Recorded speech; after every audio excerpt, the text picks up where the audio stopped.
So welcome to Mathway Learning. So നമ്മൾ ഇന്നത്തെ ക്ലാസ്സിൽ ഏറ്റവും റീസെൻ്റ് ആയിട്ട് നടന്നിട്ടുണ്ടായിരുന്ന ഡിസംബർ 2024 സെഷനിലെ റിസർച്ച് ആപ്റ്റിറ്റ്യൂഡുമായിട്ട് റിലേറ്റഡ് ആയിട്ട് വന്നിട്ടുള്ള PYQs ആണ് നമ്മൾ ഡിസ്കസ് ചെയ്യുന്നത്.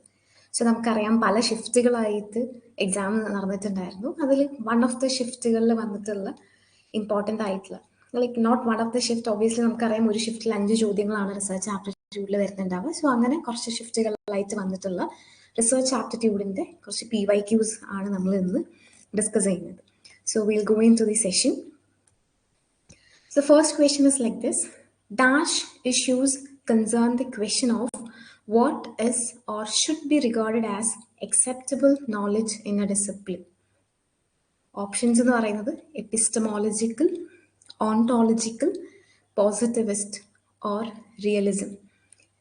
അതായത് ഏത് ഇഷ്യൂസ് ആണ് കൂടുതലായിട്ടും വാട്ട് ഇസ് എന്ന് പറയുന്നൊരു ക്വസ്റ്റ്യൻ, അതല്ലെങ്കിൽ വാട്ട് ഇസ് അല്ലെങ്കിൽ എന്താണ് അക്സെപ്റ്റബിൾ ആയിട്ടുള്ള നോളജ് എന്നതിൻ്റെ കാര്യത്തിനെ കുറിച്ച് കൂടുതലായിട്ട് ഡീൽ ചെയ്യുന്നതാണ്. So we hear the right answer is option A, that is epistemological. Okay, അതായത് നമ്മൾ പലപ്പോഴും പല കാര്യങ്ങളും പഠിക്കാറുണ്ട്. അതായത് പല കാര്യങ്ങളും നമ്മൾ എക്വയർ ചെയ്യാറുണ്ട്, പല നോളജും നമ്മൾ എക്വയർ ചെയ്യാറുണ്ട്. പക്ഷെ ഇതിലേതൊക്കെയാണ് നമുക്ക് അക്സെപ്റ്റബിൾ ആയിട്ടുള്ള നോളജ്, അല്ലെങ്കിൽ ഇതിലേതൊക്കെയാണ് വാലിഡ് ആയിട്ടുള്ള നോളജ് എന്ന് പറയുന്ന ഒരു കാര്യത്തെ ക്വസ്റ്റ്യൻ ചെയ്യുന്ന, അല്ലെങ്കിൽ ആ ഒരു കാര്യത്തെക്കുറിച്ച് കൂടുതലായിട്ട് പഠിക്കുന്ന ഒരു ഫീൽഡാണ് ബേസിക്കലി എപ്പിസ്റ്റമോളജി എന്ന് പറയുന്നത്. സോ ഇവിടെ അതാണ് ചോദ്യം വന്നിട്ടുള്ളത്. Dash issues concern the question of what is or should be regarded as acceptable knowledge in a discipline. ഒരു ഡിസിപ്ലിനിൽ ഒരു ഡിസിപ്ലിനിൽ, അതായത് it can B any subject, science ആവട്ടെ സോഷ്യൽ സയൻസ് ആവട്ടെ, ഏത് സബ്ജക്റ്റിലാണെങ്കിലും ഇതിൽ അക്സെപ്റ്റബിൾ നോളജ് എന്ന് പറയുന്ന ഒരു ഇതിൽ പെടുന്നത് ഏതൊക്കെയാണ്, അതിനെക്കുറിച്ച് കൂടുതലായിട്ട് പഠിക്കുന്ന ഒരു ഫീൽഡ് എന്ന് പറയുന്നത് ഇറ്റ് ഇസ് എപ്പിസ്റ്റമോളജി. എപ്പിസ്റ്റമോളജി എന്ന് പറയുന്നത് ശരിക്കും ഒരു ബ്രാഞ്ച് ഓഫ് ഫിലോസഫിയാണ്. ഡീൽസ് വിത്ത് ഈ പറയുന്ന പോലെ ഒരു നോളജിൻ്റെ വാലിഡിറ്റി, ഒരു പെർട്ടിക്കുലർ നോളജ് എവിടെ നിന്ന് നിന്നിട്ടാണ്, അതിൻ്റെ ഒരു സോഴ്സ് എവിടെയാണ്, അല്ലെങ്കിൽ അതിൻ്റെ നേച്ചർ, ഇതിനെക്കുറിച്ചൊക്കെ ഡീൽ ചെയ്യുന്നത് ബേസിക്കലി എപ്പിസ്റ്റമോളജിയാണ്. ഓക്കെ, അത് കൂടുതലായിട്ടും അഡ്രസ്സ് ചെയ്യുന്ന കുറച്ച് ചോദ്യങ്ങളാണ്. What counts is knowledge in a field, അതല്ലെങ്കിൽ how is knowledge acquired and justified, എങ്ങനെയാണ് നമ്മൾ നോളജ് എക്വയർ ചെയ്യുന്നത് അല്ലെങ്കിൽ ജസ്റ്റിഫൈ ചെയ്യുന്നത്.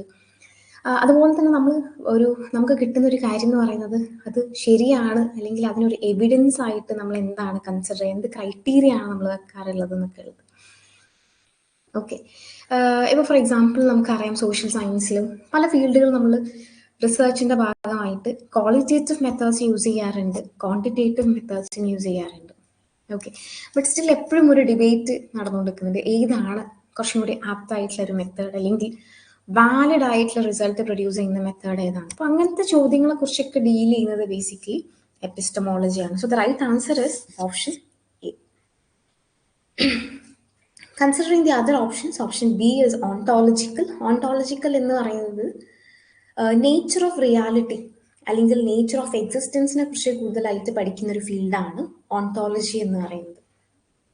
അതായത് ഇപ്പോൾ ജസ്റ്റ് ഒരു എക്സാമ്പിൾ പറയുകയാണെങ്കിൽ, does social reality exist independently of human perception. Social reality എന്ന് പറയുന്നത് ഹ്യൂമൻ പെർസെപ്ഷനിൽ നിന്നും, അല്ലെങ്കിൽ അതിൽ നിന്നും വളരെ വ്യത്യസ്തമായിട്ട്, അല്ലെങ്കിൽ വളരെ വ്യത്യസ്തം എന്നതിനപ്പുറത്തേക്ക് വളരെ ഇൻഡിപെൻഡൻ്റ് ആയിട്ട് എക്സിസ്റ്റ് ചെയ്യുന്ന ഒന്നാണ്. ഇങ്ങനത്തെ റിയാലിറ്റീനെ കുറിച്ച് കൂടുതലായിട്ട് പഠിക്കാൻ, അല്ലെങ്കിൽ എക്സിസ്റ്റൻസിനെ കുറിച്ച് കൂടുതലായിട്ട് പഠിക്കുന്ന ഒരു ഫീൽഡാണ് ഓണ്ടോളജി എന്ന് പറയുന്നത്. സിമിലർലി പോസിറ്റിവിസ്റ്റ്, അതാണ് ഓപ്ഷൻ സി എന്ന് പറയുന്നത്. ശരിക്കും ഒരു എപ്പിസ്റ്റമോളജിയിൽ തന്നെ വരുന്ന എപ്പിസ്റ്റമോളജിക്കൽ അപ്രോച്ചാണ് ബേസിക്കലി പോസിറ്റിവിസ്റ്റ് എന്ന് പറയുന്നത്. കുറച്ചും കൂടി എംപെറിക്കലായിട്ട് നമ്മൾ ഫീൽഡിലേക്ക് ഇറങ്ങി എക്സ്പീരിയൻസസിലൂടെ പഠിക്കണം, സയന്റിഫിക് ആയിട്ടുള്ള മെത്തേഡ്സിലൂടെ പഠിക്കണം എന്നൊക്കെ പറയുന്ന ഒരു എപ്പിസ്റ്റമോളജിക്കൽ അപ്രോച്ച് മാത്രമാണ് പോസിറ്റിവിസ്റ്റ് എന്ന് പറയുന്നത്. And similarly, realism is an ontological position asserting that reality exists independently of observers.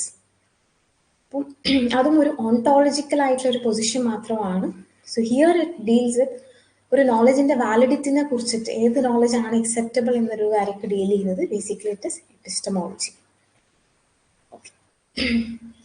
Coming to the second question, a variable which can take up only integer values and not any fractional value is called as dash. അതായത് ഒരു variable integer values മാത്രമേ എടുക്കുന്നുള്ളൂ, അല്ലെങ്കിൽ it can have only integer values, അത് fractional value ഒരിക്കലും വരില്ല. ആ variable നമ്മൾ എന്താണ് പറയുക എന്നുള്ളതാണ്. Is A continuous variable, complex variable, temporal variable, or discrete variable. Okay, so over here the correct answer is discrete variable.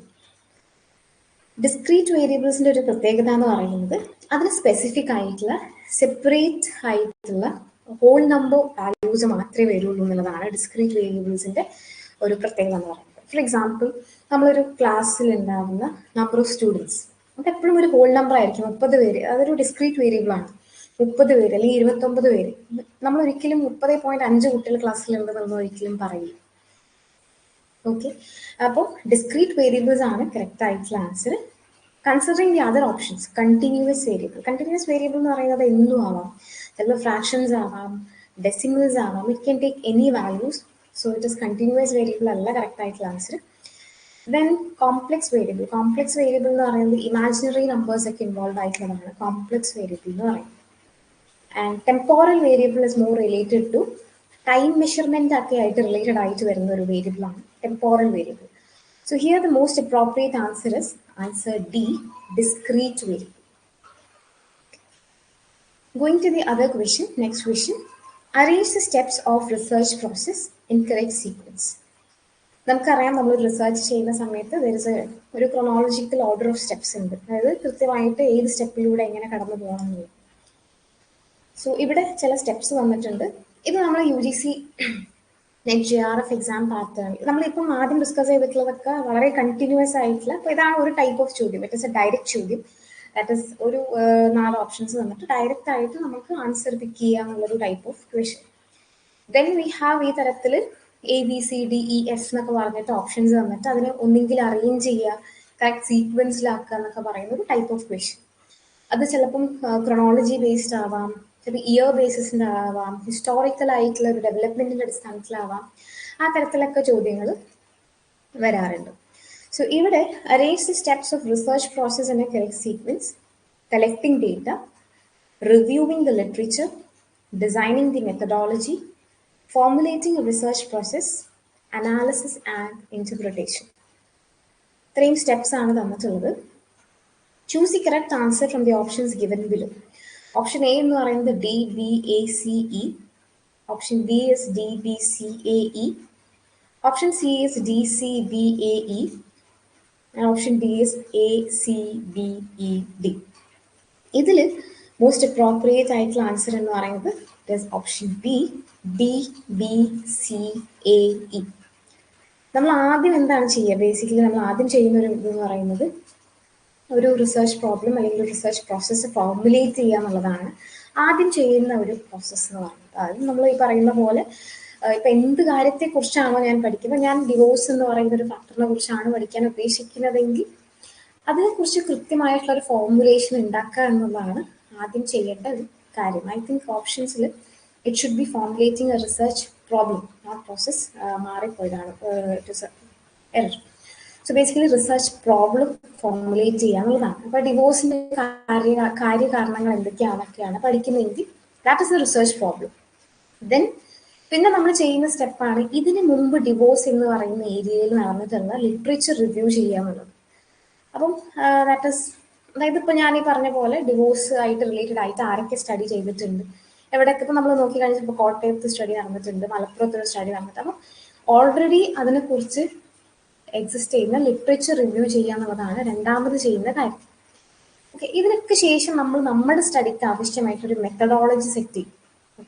Okay എത്രയൊക്കെ studies നടന്നിട്ടുണ്ട് അതിൻ്റെ അടിസ്ഥാനത്തിൽ ഇനി ഞാൻ ചെയ്യാൻ പോകുന്ന സ്റ്റഡി ഇങ്ങനെയായിരിക്കും. ക്വാളിറ്റേറ്റീവ് ആണെങ്കിൽ അങ്ങനെ, ക്വാണ്ടിറ്റേറ്റീവ് ആണെങ്കിൽ അങ്ങനെ. സോ ഒരു മെത്തഡോളജി സെറ്റ് ചെയ്യുക എന്നുള്ളതാണ് the third thing.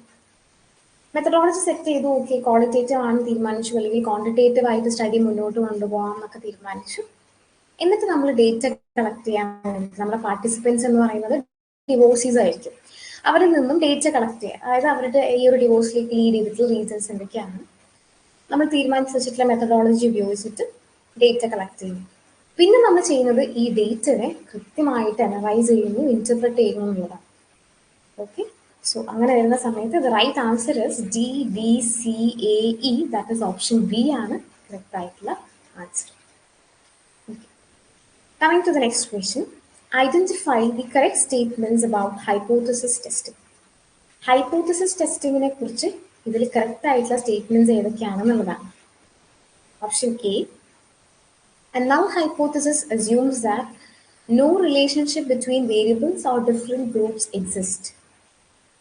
Option B, an alternative hypothesis assumes that no relationship between variables or different groups exist.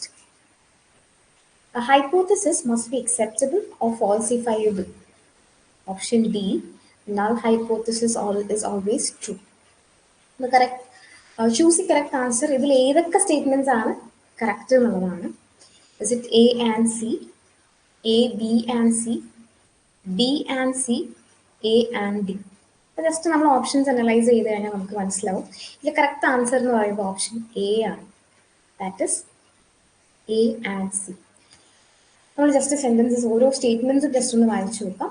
A null hypothesis assumes that no relationship between variables or different groups exist. എപ്പോഴും null hypothesis പറയുന്നത് രണ്ട് variables തമ്മിൽ പ്രത്യേകിച്ച് connection ഒന്നും ഇല്ല. Null എന്ന് പറയുന്ന വേർഡിന്റെ അല്ലെങ്കിൽ ആ ഒരു വാക്കിന്റെ അർത്ഥം തന്നെ എന്താണ്? നൾ ഓർ വോയിഡ്, പ്രത്യേകിച്ച് ഒന്നും ഇല്ല എന്നതാണ്. സോ രണ്ട് വേരിയബിൾസ് തമ്മിൽ പ്രത്യേകിച്ച് റിലേഷൻഷിപ്പ് ഒന്നുമില്ല, അല്ലെങ്കിൽ രണ്ട് ഗ്രൂപ്പ്സ് തമ്മിൽ പ്രത്യേകിച്ച് റിലേഷൻഷിപ്പ് ഒന്നുമില്ല എന്ന് പറയുന്നതാണ് null hypothesis, which means it's A correct statement. Okay, അതിന്റെ നേരെ ഓപ്പോസിറ്റ് ആണ് alternative hypothesis, which States that there is a relationship, അതായത് രണ്ട് വേരിയബിൾസ് തമ്മിൽ റിലേഷൻഷിപ്പ് ഉണ്ട് എന്ന് പറയുന്നതാണ് alternative hypothesis. So option B എന്തായാലും അവിടെ റോങ് ആണ്. Option A is correct. Coming to C, a hypothesis must be acceptable or falsifiable. ഒരു ഹൈപ്പോത്തസിസ് എന്ന് പറയുന്നത് വെറും ഒരു എസംഷൻ മാത്രമാണ്, അല്ലെങ്കിൽ ഒരു ഊഹാപോഹം എന്നൊക്കെ പറയുന്ന പോലെ ഒരു എസംഷൻ മാത്രമാണ്. അതൊന്നെങ്കിൽ നമുക്ക് അക്സെപ്റ്റ് ചെയ്യാം, ഡിപ്പെൻഡിങ് അപ്പോൾ നമ്മൾ കളക്ട് ചെയ്ത ഡേറ്റിന്റെ അടിസ്ഥാനത്തിൽ നമുക്ക് കിട്ടിയ എവിഡൻസിന്റെ അടിസ്ഥാനത്തിൽ ഒന്നെങ്കിൽ നമ്മൾ അക്സെപ്റ്റ് ചെയ്യും, അല്ലെങ്കിൽ അത് ഫോൾസ് ആണെന്ന് പറയും. സോ എപ്പോഴും അത് അക്സെപ്റ്റ് ചെയ്യണം നിർബന്ധമൊന്നുമില്ല. സോ അത് അക്സെപ്റ്റബിൾ ആവാം, ഫോൾസിഫയബിൾ ആവാം. So C is also correct. D എന്ന് പറയുന്നത് നൾ ഹൈപ്പോത്തസിസ് എപ്പോഴും ശരിയായിരിക്കും, അത് അങ്ങനെ പറയാൻ പറ്റില്ല. അത് നമ്മുടെ ഡേറ്റ കളക്ട് ചെയ്തതിനു ശേഷം എവിഡൻസിന്റെ ബേസിൽ നമുക്ക് ചിലപ്പോൾ അക്സെപ്റ്റ് ചെയ്യും, ചിലപ്പോൾ ഫോൾസിഫയബിൾ ആയിരിക്കും. So എയും സിയും ആണ് ഇവിടെ ആപ്റ്റ് ആയിട്ടുള്ള answer. all other options are incorrect. Coming to the next, അപ്പോൾ നമ്മൾ രണ്ട് ടൈപ്പ് ഓഫ് ചോദ്യങ്ങൾ കവർ ചെയ്തു. ഒന്ന് ഡയറക്റ്റ് ചോദ്യം, ഒന്ന് കുറെ സ്റ്റേറ്റ്മെന്റ്സ് എന്നിട്ട് ഇതിൽ ഏതാണ് കറക്റ്റ് അല്ലെങ്കിൽ ഇതിൽ കറക്റ്റ് ആയിട്ട് ഓർഡറിൽ അറേഞ്ച് ചെയ്യാന്നുള്ളൊരു factor. Then we have the third type of question, that is match the list 1 with list 2. Match the following. So list 1 തന്നിട്ടുള്ളത് ടൈപ്സ് ഓഫ് സാമ്പിളിംഗ് ആണ്. For example, we could see stratified sampling, probability sampling, systematic sampling, non-probability sampling. List 2 അതെന്താണ് മീൻ ചെയ്യണമെന്നാണ് തന്നിട്ടുള്ളത്. Selecting every ith item on a list. Population is divided into several subpopulations that are individually more homogeneous. Every item of the universe has an equal chance of inclusion in the sample. Procedure which does not afford any basis for estimating the probability that each item in the population has chance of being included in the sample. അപ്പോൾ basically ഇങ്ങനെ ഒരു match the following ചെയ്യണമെങ്കിൽ obviously നമ്മൾ എന്താണ് stratified sampling, എന്താണ് probability sampling, എന്താണ് systematic sampling, എന്താണ് non probability sampling എന്നുള്ളതൊക്കെ അറിഞ്ഞിരിക്കും. സോ ഇതിൽ വളരെ ബേസിക് ആയിട്ട് നമുക്ക് അറിഞ്ഞിരിക്കേണ്ട രണ്ട് കാര്യങ്ങളാണ് പ്രോബബിലിറ്റിയും non probability.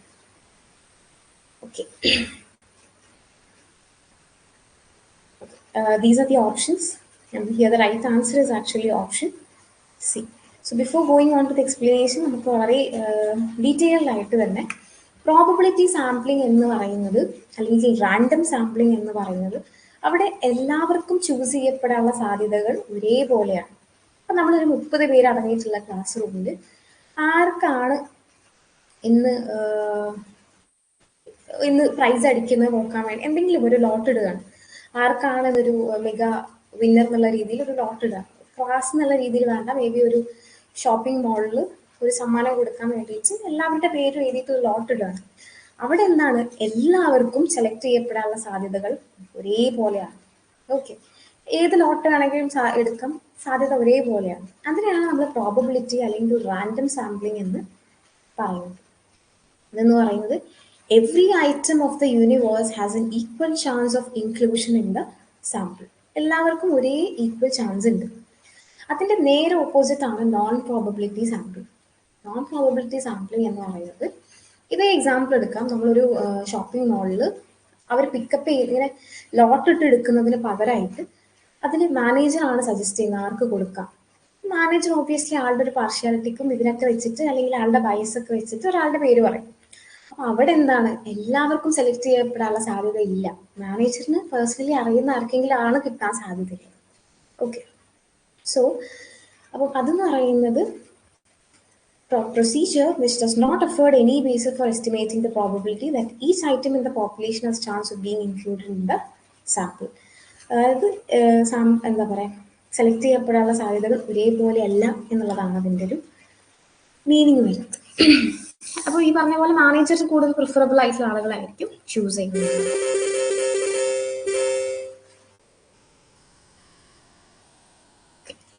Coming to stratified sampling and systematic sampling.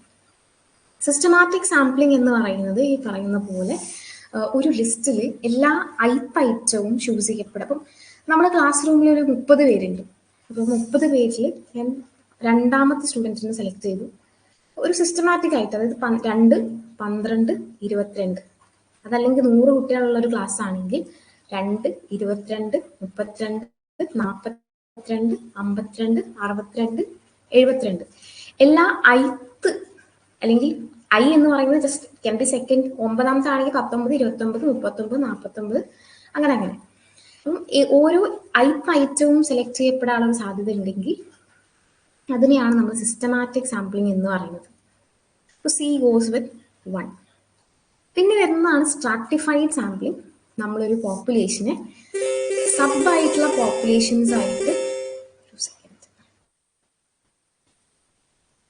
പോപ്പുലേഷനെ several sub populations ആയിട്ട് തിരിക്കുക. ഹോമോജീനിയസ് ആയിട്ടുള്ള സബ് പോപ്പുലേഷൻസ് ആയിട്ട് തിരിച്ചതിന് ശേഷം അതിൽ നിന്നും ആളുകളെ ചൂസ് ചെയ്യുന്നത്. അതായത് നമ്മൾ ആദ്യം സ്ട്രാറ്റംസ് ആയിട്ട് അല്ലെങ്കിൽ കുഞ്ഞു കുഞ്ഞു പോപ്പുലേഷൻസ് ആയിട്ട്, അത് ചിലപ്പം എന്തിൻ്റെ അടിസ്ഥാനത്തിലാവാം. ചിലപ്പോൾ ഒരു മലപ്പുറത്ത് നിന്ന് അല്ലെങ്കിൽ ഏതെങ്കിലും ഒരു പ്ലേസ്, മലപ്പുറത്ത് നിന്നുള്ള കുറച്ച് ആളുകൾ, തൃശ്ശൂരിൽ നിന്ന് കുറച്ച് ആളുകൾ, അങ്ങനെ കുഞ്ഞു കുഞ്ഞു കുഞ്ഞു പോപ്പുലേഷൻസ് ആയിട്ട് തിരിച്ചിട്ട് ഓരോ പോപ്പുലേഷനിൽ നിന്നും ആളുകളെ ചൂസ് ചെയ്യുന്നു. തൃശ്ശൂരിൽ നിന്ന് 2 ആൾ, മലപ്പുറത്ത് നിന്ന് 2 ആൾ, പാലക്കാട് 2 ആൾ, അങ്ങനെ.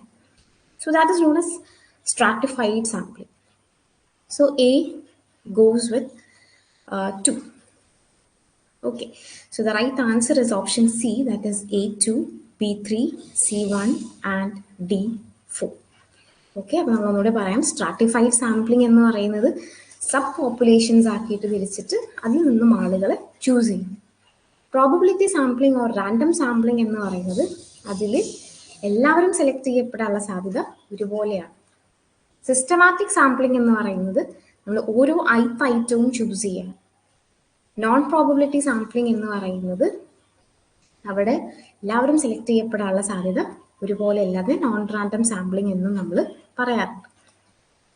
Okay, coming to the next question, which of the following is not a basic postulate with regard to scientific method? Scientific മെത്തേഡിനെ കുറിച്ച് പറയുന്നതിൽ ഇതിൽ ഏതാണ് കറക്റ്റ് അല്ലാത്തത് എന്നുള്ളതാണ്. Okay, its methodology is made known to all concerned for critical scrutiny. It utilizes relevant concepts. It is not committed to only objective considerations. Aims at formulating most general axioms or what can be termed as scientific theories. ഇതിലെ correct ആയിട്ടുള്ള option എന്ന് പറയുന്നത് answer അല്ലെങ്കിൽ option C ആണ്. It is not committed to only objective considerations എന്ന് പറയുന്നത്. എപ്പോഴും scientific ആയിട്ടുള്ള ഒരു മെത്തേഡ് എന്ന് പറയുന്നത് വളരെ ഒബ്ജക്റ്റീവ് ആയിട്ടുള്ള മെത്തേഡ്സ് ആയിരിക്കും. എന്താണ് ഒബ്ജക്റ്റീവും സബ്ജക്റ്റീവും തമ്മിലുള്ള വ്യത്യാസം? ഒബ്ജക്റ്റീവ് എന്ന് പറയുന്നത് അവിടെ ക്ലിയർ കട്ട് ആയിട്ടുള്ള തെളിവുകളുടെ അടിസ്ഥാനത്തിൽ മാത്രമായിരിക്കും ഒരു സയന്റിഫിക് മെത്തേഡ് മുന്നോട്ട് പോകുന്നുണ്ടാവും. ഇറ്റ് ഇസ് വളരെ ഒബ്ജക്റ്റീവ് ആണ്. ഒരു കുട്ടീൻ്റെ മാർക്ക് MCQs ആണെന്ന് വിചാരിക്കുക. MCQസിൽ നമ്മളിപ്പോൾ നെറ്റ് JRF എക്സാം തന്നെ ഇതൊരു ഒബ്ജക്റ്റീവ് ടെസ്റ്റാണ്. ബിക്കോസ് സ്കോറിൻ്റെ അടിസ്ഥാനത്തിൽ കൃത്യമായിട്ടുള്ള ഇൻ്റർപ്രിട്ടേഷൻ ആണ് കിട്ടുക. ഇതൊക്കെ നെറ്റ് കിട്ടി എന്ന് പറയുന്നത് വളരെ വാലിഡ് ആയിട്ടുള്ള റിസൾട്ടാണ്. ഒരു MCQസിന് പകരം ഒരു 2 മാർക്ക് ക്വസ്റ്റ്യൻ അല്ലെങ്കിൽ 5 മാർക്ക് ലോങ് എസ്സേ ടൈപ്പ് ചോദ്യമാണെങ്കിൽ അവിടെ ഇവാലുവേറ്റർ എങ്ങനെ അതിനെ ഇവാലുവേറ്റർ അപ്പം ഇവാലുവേറ്റ് ചെയ്യുന്നതിന് മൂഡ് അല്ലെങ്കിൽ ആളുടെ അപ്പത്തൊരു ഇമോഷണൽ സ്റ്റാറ്റസ് ഇതൊക്കെ വാലുവേഷനെ ബാധിക്കും. ഹാൻഡ് റൈറ്റിംഗ് നോക്കിയിട്ട് ചിലപ്പോൾ മാർക്ക് ഇട്ട് കൊടുക്കുന്നവരുണ്ടാവാം. അതെന്ന് പറയുന്നത് സബ്ജക്റ്റീവ് ആയിട്ടുള്ള ഒരു ഇവാലുവേഷനാണ്. ഒബ്ജക്റ്റീവ് എന്ന് പറയുന്നത് വളരെ ക്ലിയർ കട്ടായിട്ട് വാല്യൂസിന്റെ അടിസ്ഥാനത്തിൽ, നമ്പേഴ്സിന്റെ അടിസ്ഥാനത്തിൽ, തെളിവുകളുടെ അടിസ്ഥാനത്തിൽ മാത്രമാണ് നമ്മളൊരു സയന്റിഫിക് മെത്തേഡ് മുന്നോട്ട് കൊണ്ടുപോകാം. അപ്പം it is not committed to only objective consideration എന്ന് പറയുന്നത് തെറ്റാണ്. It is actually committed only to objective considerations. ബാക്കിയുള്ള സ്റ്റേറ്റ്മെന്റ്സ് ഒക്കെ കറക്റ്റാണ്. ഒരു സയന്റിഫിക് മെത്തഡോളജി എന്ന് പറയുന്നത് അത് തെറ്റാണെങ്കിൽ ആളുകൾക്ക് ചൂണ്ടിക്കാണിക്കാം, ഒരു ക്രിട്ടിക്കൽ സ്ക്രൂട്ടിനി അതിൽ പോസിബിൾ ആണ്. അതുപോലെ തന്നെ അതിൽ വളരെ റെലവെന്റ് ആയിട്ടുള്ള കോൺസെപ്റ്റ്സ് തന്നെയാണ് ഉപയോഗിക്കുന്നത്.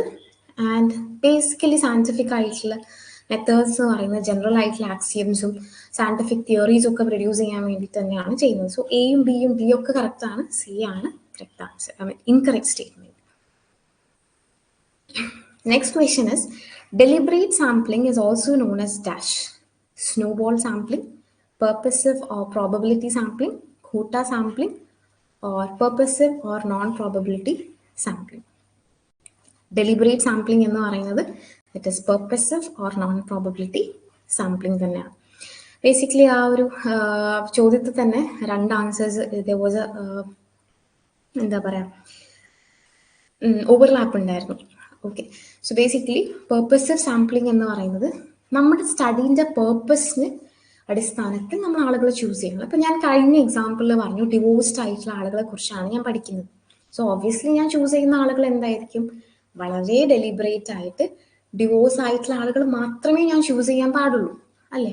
സോ അതിനെയാണ് ഡെലിബറേറ്റ് സാമ്പിളിംഗ് എന്ന് പറയുന്നത്. അല്ലെങ്കിൽ എൻ്റെ പേർപ്പസിന് അനുയോജ്യമായിട്ടുള്ള ആളുകളെ ചൂസ് ചെയ്യുന്നു. ആ പേർപ്പസീവ് സാമ്പിളിങ്ങിനെ വിളിക്കുന്ന വേറൊരു പേരാണ് ഡെലിബറേറ്റ് സാമ്പിളിംഗ്. ഓക്കെ, അപ്പം ഞാൻ 5 വയസ്സിന് താഴെയുള്ള കുട്ടികളെ കുറിച്ചാണ് പഠിക്കുന്നതെങ്കിൽ 5 വയസ്സിന് കുട്ടികളെ താഴെയുള്ള കുട്ടികളെ മാത്രമേ എൻ്റെ സ്റ്റഡി സെലക്ട് ചെയ്യാൻ പാടുള്ളൂ. അതൊരു പേർപ്പസീവ് സാമ്പിളിംഗ് ആണ്.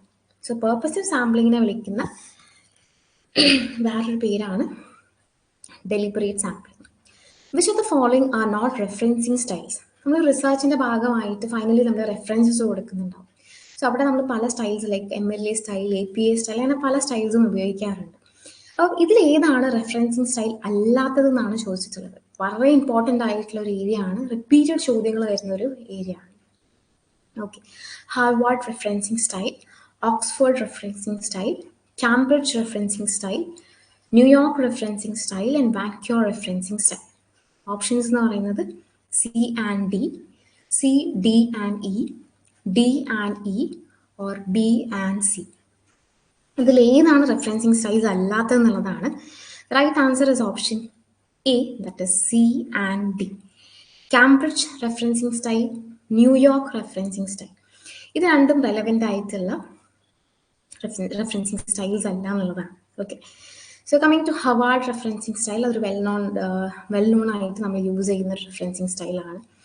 ഓക്സ്ഫോർഡ് റെഫറൻസിങ് സ്റ്റൈലും നമ്മൾ യൂസ് ചെയ്യാറുണ്ട്. കാംബ്രിഡ്ജ് റെഫറൻസിങ് സ്റ്റൈൽ അത് ശരിക്കും ഒരു റെഫറൻസിങ് സ്റ്റൈലേ അല്ല, നമ്മൾ കൺഫ്യൂസ് ആക്കാൻ വേണ്ടിയിട്ട് മാത്രം കൊടുത്തിട്ടുള്ള ഒരു ഓപ്ഷനാണ്. New York referencing style similarly is not a recognised referencing style, but Vancouver referencing style basically നമ്മൾ സയൻസ് റൈറ്റിംഗ്സിലൊക്കെ യൂസ് ചെയ്യുന്ന ഒരു വൈഡ്ലി യൂസ്ഡ് ആയിട്ടുള്ള റെഫറൻസിങ് സ്റ്റൈലാണ്. So the right answer is option A, that is C and D. Okay. Coming to the next question, informal experimental designs are factorial designs, before and after without control design, after only with control design, randomized block design, before and after with control design.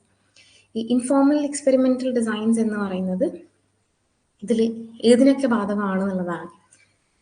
അതായത് നമ്മൾ പല styles use ചെയ്യാറുണ്ട്, factorial designs use ചെയ്യാറുണ്ട്, പല designs use ചെയ്യാറുണ്ട്. ഇതിൽ ഏതൊക്കെ designs ആണ് ഇൻഫോർമൽ എക്സ്പെരിമെന്റൽ ഡിസൈൻസിന്റെ കീഴിൽ വരുന്നതെന്നുള്ളതാണ് ചോദ്യം. ACD only, BC only, DE only, or BCE only. Okay, over here the correct answer is option D, that is BCE. Before and after without control design, after only with control design, and before and after with control design. ഇത്രയുമാണ് ഇതിൽ informal ആയിട്ടുള്ള experimental designs എന്ന് പറയുന്നത്.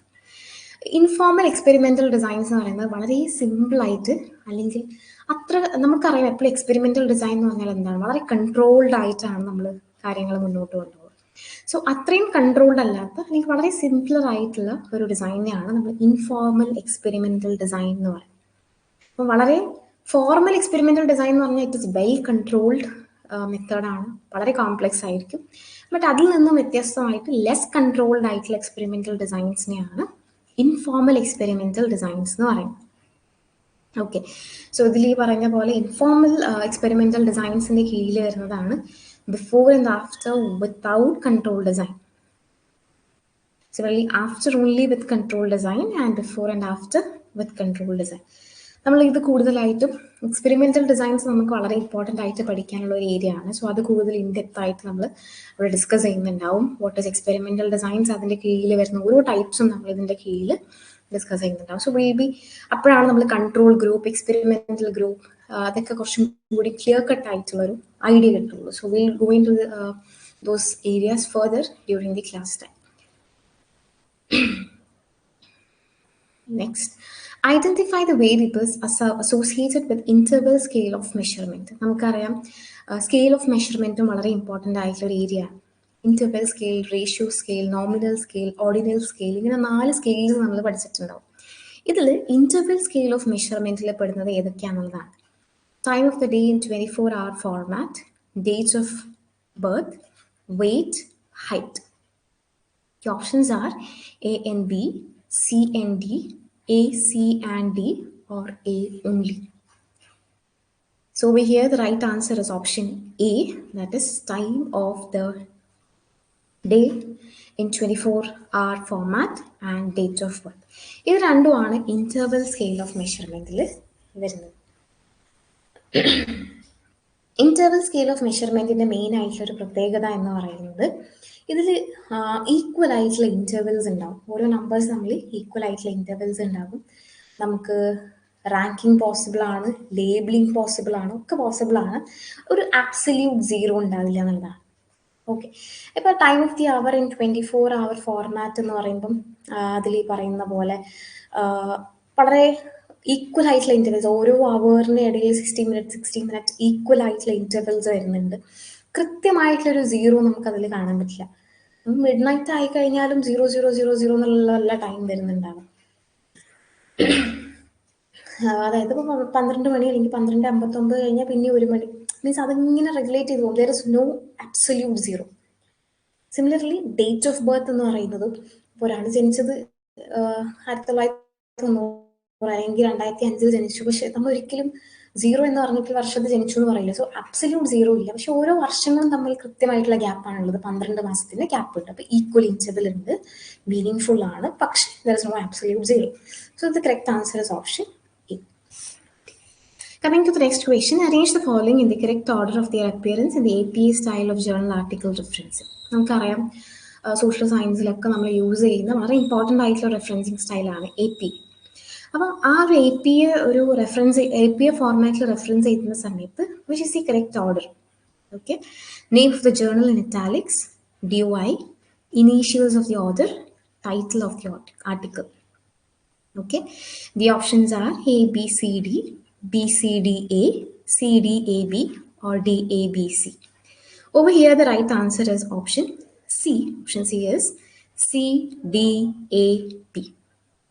Okay, നമ്മൾ എപ്പോഴും ആദ്യം എഴുതുക ഓർഡറിൻ്റെ ഇനീഷ്യൽസ് ആണ്.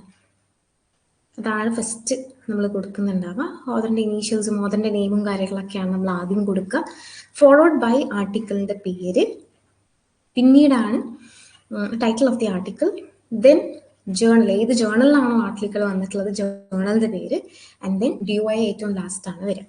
സോ ഇതാണ് അതിൻ്റെ ഒരു format. First is the authors name and initials and everything, then title of the article, then title of the journal and DOI. ഇതാണ് അതിൻ്റെ correct order. So option C is the correct answer. The next question, the tendency of researchers to subtly and inadvertently affect the behaviors of participants in a study obscuring the true effect of the independent variable is called reference bias, experimenter bias, social desirability bias, or Hawthorne effect. So over here, the right answer is option B. നമ്മൾ option ബിയിലേക്ക് directly പോകുന്നതിന് പകരമായിട്ട് ഓരോ ഓപ്ഷൻസും നമുക്ക് just ഒന്ന് evaluate ചെയ്യാം. First option is response bias. Response bias എന്ന് പറയുന്നത് നമുക്കിപ്പം ചില ചോദ്യങ്ങൾ വായിക്കുമ്പം നമുക്കറിയാം, ലൈക്ക് നിങ്ങൾ എത്രത്തോളം ദേഷ്യം പിടിക്കാറുണ്ട്. ഓക്കെ, അപ്പം നമ്മൾ വിചാരിക്കും ഓക്കെ എപ്പോഴും ദേഷ്യം പിടിക്കും, മേ ബി ഞാൻ എപ്പോഴും നന്നായിട്ട് ദേഷ്യം പിടിക്കുന്ന ആളാവാം. ബട്ട് ദെൻ നമ്മൾ തോന്നുന്നു ഓക്കെ എപ്പോഴും ദേഷ്യം പിടിക്കുന്ന ആളാന്ന് പറഞ്ഞാൽ it might be framed in A negative way. So നമ്മളെപ്പോഴും എന്ത് കൊടുക്കും, നമ്മൾ നേരെ നമ്മുടെ റെസ്പോൺസ് നേരെ നെഗറ്റീവായിട്ട് കൊടുക്കും, അല്ലെങ്കിൽ നമ്മൾ അഗ്രസീവ് ആവാറില്ല എന്നുള്ള രീതിയിൽ കൊടുക്കും. സോ അതാണ് റെസ്പോൺസ് ബയസ് എന്ന് പറയുന്നത്. അതായത് നമ്മളുടെ ഒരു ടെൻഡൻസി, പാർട്ടിസിപ്പൻസിന് ഒരു ടെൻഡൻസി എപ്പോഴും നല്ല രീതിയിൽ റെസ്പോണ്ട് ചെയ്യുക, അല്ലെങ്കിൽ ഒരു സർട്ടൻ രീതിയിൽ റെസ്പോണ്ട് ചെയ്യാനുള്ളൊരു ടെൻഡൻസി. അത് കാരണം ട്രൂ ആയിട്ടുള്ള റിസൾട്ട് നമുക്ക് കിട്ടാണ്ട് പോകും. അതാണ് റെസ്പോൺസ് ബയസ് എന്ന് പറയുന്നത്. ഇനി എക്സ്പെരിമെന്റൽ ബയസ് എന്ന് പറയുന്നത് ആണ് കറക്റ്റ് ആൻസർ ഓവർ ഹിയർ. അതായത് റിസർച്ചർ തന്നെ റിസൾട്ടിനെ ബാധിക്കുന്ന, റിസർച്ചറിന്റെ ചില കാര്യങ്ങൾ, റിസർച്ചറിന്റെ ചില ബോഡി ലാംഗ്വേജ് ഓർ കാര്യങ്ങൾ ഇൻഡയറക്ട്ലി സ്റ്റഡീനെ ബാധിക്കുന്നു എന്നുള്ളതാണ് എക്സ്പെരിമെന്റൽ ബയസ് എന്ന് പറയുന്നത്. അതായത് പാർട്ടിസിപ്പൻസിനോട് ചിലപ്പോൾ സർവേ ചോദിക്കുന്ന സമയത്ത് ചോദ്യം ഫ്രെയിം ചെയ്യുന്ന ചോദ്യത്തിന് തന്നെ നമുക്ക് മനസ്സിലാവുമല്ലോ ആൾ എന്ത് തരത്തിലുള്ള ഉത്തരമാണ് പ്രതീക്ഷിക്കുന്നതെന്നൊക്കെ.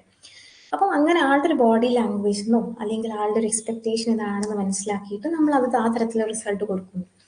അപ്പം അവിടെ ശരിക്കും റിസൾട്ട് ഇൻഅപ്രോപ്രിയേറ്റ് ആക്കുന്നത് എക്സ്പെരിമെന്റിന്റെ ചില ക്യൂസും ബോഡി ലാംഗ്വേജും ഒക്കെ തന്നെയാണ്. അതിനെയാണ് നമ്മൾ എക്സ്പെരിമെന്റൽ ബയസ് എന്ന് പറയുന്നത്. Then social desirability bias. Social ഡിസൈറബിലിറ്റിയും ഈ പറയുന്ന പോലെ റെസ്പോൺസ് ബയസും ആയിട്ട് വളരെ സിമിലർ ആണ്. ദാറ്റ് ഇസ് ആളുകൾ എന്ത് വിചാരിക്കുമെന്ന് വിചാരിച്ചിട്ട്, അല്ലെങ്കിൽ സോഷ്യലി എന്താണോ ഡിസൈർ, എപ്പോഴും ദേഷ്യം പിടിക്കാന്ന് പറയുന്നത് ഡിസൈറബിൾ ആയിട്ടൊരു സാധനമല്ല. സോ സമൂഹം എന്താണ് നോർമലായിട്ട് കൺസിഡർ ചെയ്യുന്നത് അത് തരത്തിൽ റെസ്പോണ്ട് ചെയ്യുക, ഈവൻ ദോ നമ്മൾ അങ്ങനെ അല്ലെങ്കിൽ പോലും. ഇതും തെറ്റായിട്ടുള്ള റെസ്പോൺസസിലേക്ക് ലീഡ് ചെയ്യും, തെറ്റായിട്ടുള്ള റിസൾട്ട്സിലേക്ക് ലീഡ് ചെയ്യും. So that is social desirability bias. And Hawthorne effect. അപ്പം നമ്മൾ നോർമലി ബിഹേവ് ചെയ്യുന്നു, നമ്മൾ വീട്ടിൽ ബിഹേവ് ചെയ്യുന്നു, പക്ഷെ നമ്മളൊരാൾ ഒബ്സർവ് ചെയ്യുന്നു, നമ്മുടെ സ്റ്റഡീൻ്റെ ഭാഗമായിട്ട് നമ്മൾ ഒബ്സർവ് ചെയ്യുന്നു എന്ന് പറയുമ്പോൾ നമ്മൾ സ്വഭാവം ഒത്തിരി മാറ്റും, നമ്മൾ കുറച്ച് കോൺഷ്യസ് ആവും. ഓക്കെ, നമ്മൾ ബീങ് ഒബ്സർവ്ഡ് എന്നുള്ളൊരു കാര്യം മനസ്സിലാവുമ്പോൾ നമ്മൾ ശരിക്കുള്ള സാധനങ്ങളൊന്നും പുറത്ത് കാണിക്കില്ല. അതിനെയാണ് ഹോത്തോൺ എഫക്റ്റ് എന്ന് പറയുന്നത്. Okay, the next question, the degree to which two or more observers agree in their coding and scoring of behaviors they are observing and recording relates to observer bias, observer drift, subject reactivity, inter-observer reliability. രണ്ട് ആളുകൾ ഒരുമിച്ച് ഒരു കാര്യം observe ചെയ്യാം, 2 or 3 people whatever it is. അപ്പോൾ അവർ കൃത്യമായിട്ട് അവർ code ചെയ്യുന്നതിലും score ചെയ്യുന്നതിലൊക്കെ ഒരു എഗ്രിമെന്റിലാണ്, കാര്യങ്ങളൊക്കെ ഒരേപോലെയാണ് അവർ ഒബ്സർവ് ചെയ്യുന്നത്, റെക്കോർഡ് ചെയ്യുന്നതൊക്കെ. അപ്പോൾ അതിന് നമ്മൾ എന്താണ് പറയുക? ഒബ്സർവർ ബയസ് ആണോ, ഒബ്സർവർ ഡ്രിഫ്റ്റ് ആണോ, സബ്ജക്ട് റിയാക്ടിവിറ്റി ആണോ, ഓർ ഇന്റർ ഒബ്സർവർ റിലയബിലിറ്റി ആണോ? ദാറ്റ് ഇസ്, ഇപ്പം നമ്മൾ ജസ്റ്റ് നമ്മളിപ്പോൾ ഒരു idea star singer or any other musical show അല്ലെങ്കിൽ ഏതെങ്കിലും ഒരു ഡാൻസ് ഷോ, അതിൽ കുറേ ജഡ്ജസ് ഉണ്ട്. ഇവരൊക്കെ എന്താണ്? ഒബ്സർവേഴ്സ് ആണ്, ജഡ്ജസ്. ഓക്കെ, അപ്പം ഇവർ 3 പേരും എഴുതിയിട്ടുള്ള കമൻസ് അല്ലെങ്കിൽ മാർക്ക് ഇട്ടിട്ടുള്ളതൊക്കെ ഒരേപോലെയാണ്. അപ്പം അത് കൂടുതൽ സൂചിപ്പിക്കുന്നത് എന്താണ്? ഇവരെല്ലാവരും റേറ്റ് ചെയ്തിട്ടുള്ളത് വളരെ കൺസിസ്റ്റന്റ് ആയിട്ടാണ്, വളരെ അക്യുറേറ്റ് ആയിട്ടുള്ളതാണെന്നുള്ളതാണ്. ഫോർ എക്സാമ്പിൾ, ഒരു ജഡ്ജ് 99 കൊടുത്തു, പക്ഷെ മറ്റേ ആൾ 75 തരുള്ളൂ, വളരെ മോശമായിട്ട് പാടിയെന്ന് പറഞ്ഞാൽ അവിടെ റിലയബിലിറ്റി ഇല്ല. സോ ഇവിടെ കറക്റ്റ് ആയിട്ടുള്ള ആൻസർ എന്ന് പറയുന്നത് ഒബ്സർവേഴ്സ് തമ്മിൽ റിലയബിലിറ്റി ഉണ്ട്. That is Inter observer reliability എന്നാണ് നമ്മൾ അതിനെ പറയാം. ഒരു 2 or 2 കൂടുതൽ ഒബ്സർവേഴ്സോ ഉണ്ടെങ്കിൽ അവർ കൊടുക്കുന്ന സ്കോറിങ്ങിൽ കൃത്യമായിട്ട് അവർക്കിടയിൽ ഒരു എഗ്രിമെന്റ് ഉണ്ട്, അല്ലെങ്കിൽ ഒരു വളരെ ഒബ്ജക്റ്റീവായിട്ട് കൃത്യമായിട്ടുള്ള ഒരു കണക്ക് കൂട്ടലിലാണ് കാര്യങ്ങൾ വന്നിട്ടുള്ളതെങ്കിൽ that is known as inter observer reliability. Okay, coming to the other options, observer bias. Observer bias എന്ന് പറയുന്നത് നമ്മളൊരാൾ ഒബ്സർവ് ചെയ്യുന്നു, അല്ലെങ്കിൽ ഒരു ഒബ്സർവറിന്റെ എക്സ്പെക്ടേഷൻ കാരണം എന്താ പറയുക, അപ്പം ഞാനാണ് ഒരു കാര്യം ചെയ്യുന്നത്, ഒരു എക്സ്പെരിമെന്റ് നടത്തുന്നത്. അപ്പം എനിക്ക് കുറച്ച് മുൻധാരണകളുണ്ട്. ആ മുൻധാരണകൾ വെച്ചിട്ട് ഇത് ഇങ്ങനെയാണ് അത് അങ്ങനെയാണ് എന്ന് ഞാൻ വിചാരിക്കുകയാണ്. അതിനെയാണ് ഒബ്സർവർ ബയസ് എന്ന് പറയുന്നത്. ഒബ്സർവർ ഡ്രിഫ്റ്റ് എന്ന് പറയുന്നത് ആരാണോ ഒബ്സർവ് ചെയ്യുന്നത് അവരുടെ ഒരു സ്റ്റാൻഡേർഡ്സിലൊക്കെ ചെറിയ മാറ്റങ്ങൾ വരുന്നതിനെയാണ്, ഓവർ ടൈം മാറ്റങ്ങൾ വരുന്നതിനെയാണ് ഒബ്സർവർ ഡ്രിഫ്റ്റ് എന്ന് പറയുന്നത്. സബ്ജക്റ്റ് റിയാക്ടിവിറ്റി എന്ന് പറയുന്നത് നമ്മളിപ്പോൾ ഹാവ് തോൺ എഫക്റ്റ് പോലെ തന്നെ നമ്മൾ ഒബ്സർവ് ചെയ്യപ്പെടുന്നു എന്നറിയുമ്പോൾ സബ്ജക്റ്റ് അവരുടെ അല്ലെങ്കിൽ പാർട്ടിസിപ്പൻറ്റ് അവരുടെ ബിഹേവിയർ ഓൾട്ടർ ചെയ്യുന്നതിനെയാണ് സബ്ജക്റ്റ് റിയാക്ടിവിറ്റി എന്ന് പറയുന്നത്. Okay, next question. Study meant to discover whether variables co-vary relates to case study, longitudinal research, correlational research, or archival research. So here the correct answer is correlational research.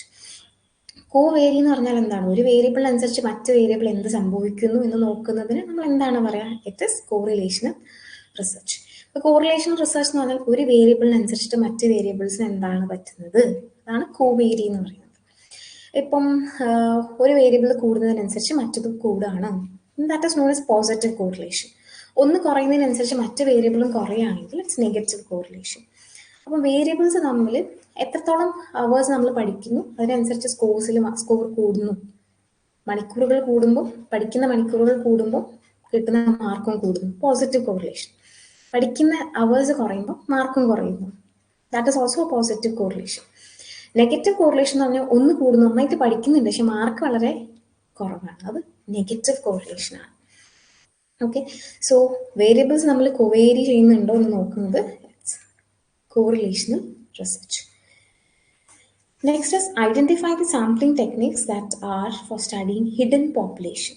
Hidden population പഠിക്കാൻ വേണ്ടിയിട്ട് നമ്മൾ use ചെയ്യുന്ന sampling techniques ഏതൊക്കെയാണ്? Simple random sampling, snowball sampling, stratified random sampling and key informant sampling.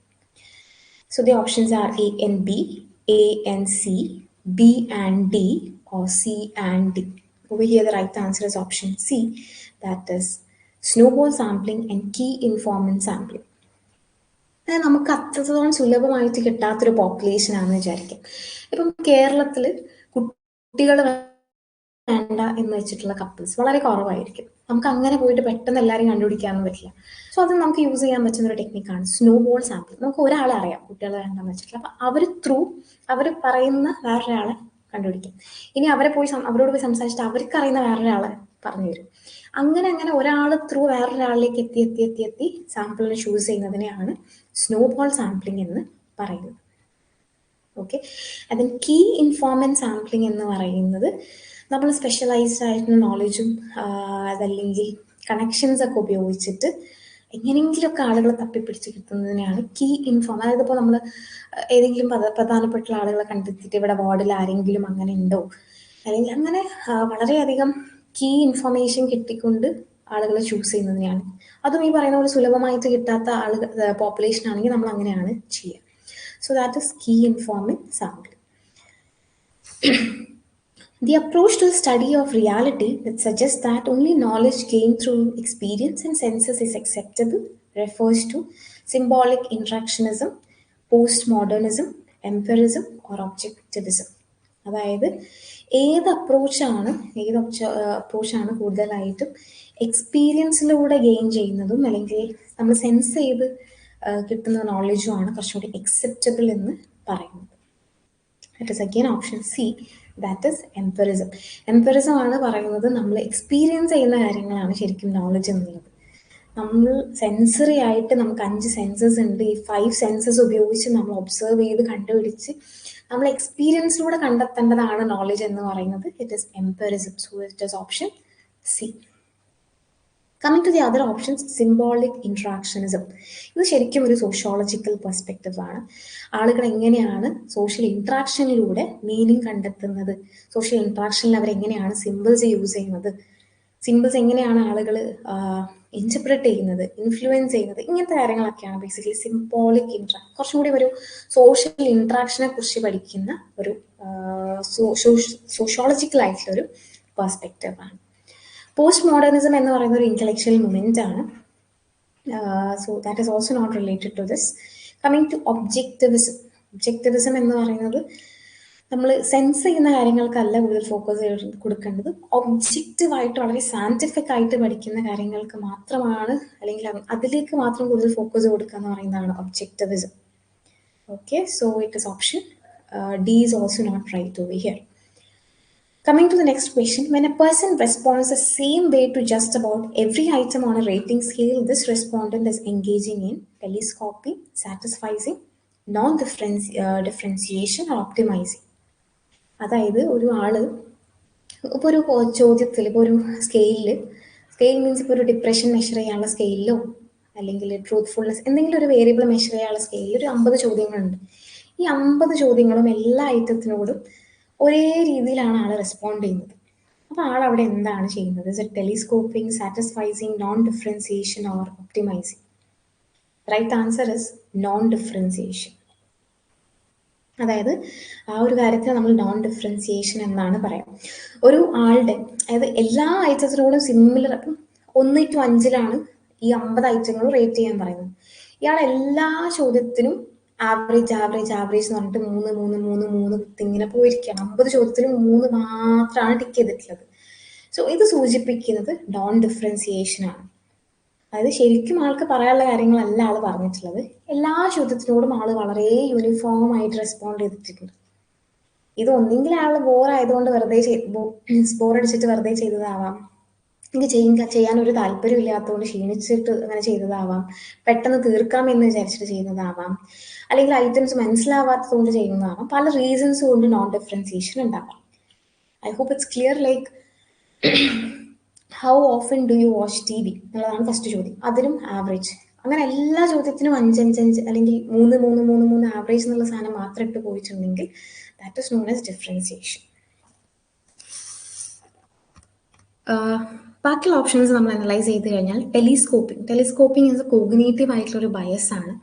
ചിലപ്പോൾ ചില കാര്യങ്ങൾ നടന്നു കഴിഞ്ഞാൽ നമുക്ക് തോന്നുമല്ലോ ഇത് അടുത്ത് നടന്നതാണ്, അല്ലെങ്കിൽ ഇപ്പം നടന്നിട്ടേ ഉള്ളൂ, ചിലപ്പോൾ കുറേ മുമ്പ് നടന്നായിരിക്കും, ഇപ്പം നടന്ന പോലെ നമുക്ക് തോന്നും. ആ തരത്തിലുള്ളൊരു കോഗ്നേറ്റീവ് ആയിട്ടൊരു ബയസാണ് ടെലിസ്കോപ്പിംഗ് എന്ന് പറയുന്നത്. ദെൻ സാറ്റിസ്ഫൈസിങ് എന്ന് പറയുന്നത് ഒരു ഡിസിഷൻ മേക്കിംഗ് സ്ട്രാറ്റജിയാണ്. നമ്മളിപ്പോൾ കുറേ സൊല്യൂഷൻസ് തേടുന്നുണ്ടാവും. ഫസ്റ്റ് വന്നിട്ടുള്ള സൊല്യൂഷൻ തന്നെ ഏറ്റവും നല്ല സൊല്യൂഷൻ ആയിട്ട് നമ്മൾ ചൂസ് ചെയ്യാം.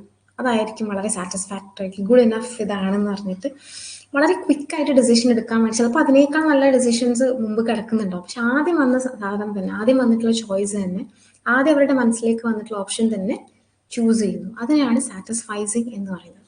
Choosing the first convenient option for each question. Optimising എന്ന് പറയുന്നത് സാറ്റിസ്ഫൈസിങ്ങിന്റെ നേരെ ഓപ്പോസിറ്റ് ആണ്. കൃത്യമായിട്ട് ഇപ്പോൾ 4 ഓപ്ഷൻസ് ഉണ്ടെങ്കിൽ അതിനൊക്കെ അനലൈസ് ചെയ്ത് ശരികളും തെറ്റുകളും ഇതാവാൻ സാധ്യത ഉണ്ടോ ഇല്ലേ എന്നൊക്കെ നോക്കിയതിന് ശേഷം മാത്രം കറക്റ്റ് ആൻസർ അല്ലെങ്കിൽ കറക്റ്റ് ഓപ്ഷനിലേക്ക് എത്തുന്നതിനെയാണ് ഒപ്റ്റിമൈസിങ് എന്ന് പറയുന്നത്. So these are some of the important questions from research aptitude. അപ്പോൾ നമ്മൾ ചോദ്യങ്ങൾ അനലൈസ് ചെയ്ത സമയത്ത് നിങ്ങൾ കണ്ടിട്ടുണ്ടാകും ഡയറക്റ്റ് ക്വസ്റ്റ്യൻസ് ഉണ്ട്, MCQs ഉണ്ട്. സിമിലർലി ലൈക്ക് കുറേ ഓപ്ഷൻസ് വന്നിട്ട് ഇതിൽ ഏതൊക്കെയാണ് കറക്റ്റ്, അല്ലെങ്കിൽ ക്രോണോളജിക്കൽ ഓർഡറിൽ അറേഞ്ച് ചെയ്യുക, അങ്ങനെ പല ടൈപ്സ് ഓഫ് ചോദ്യങ്ങൾ നമുക്ക് കാണാൻ പറ്റും. സോ ഫർദർ നമ്മൾ ഇനിയും PYQ ഡിസ്കഷൻസുമായിട്ട് മുന്നോട്ട് പോകുന്നതാണ്. So I hope you have understood the whole class. അപ്പം ഇനിയും അടുത്ത വേറെ സബ്ജക്ട്സിലെ PYQസുമായിട്ട് നമുക്ക് കാണാം. Until then we are winding off. Thank U.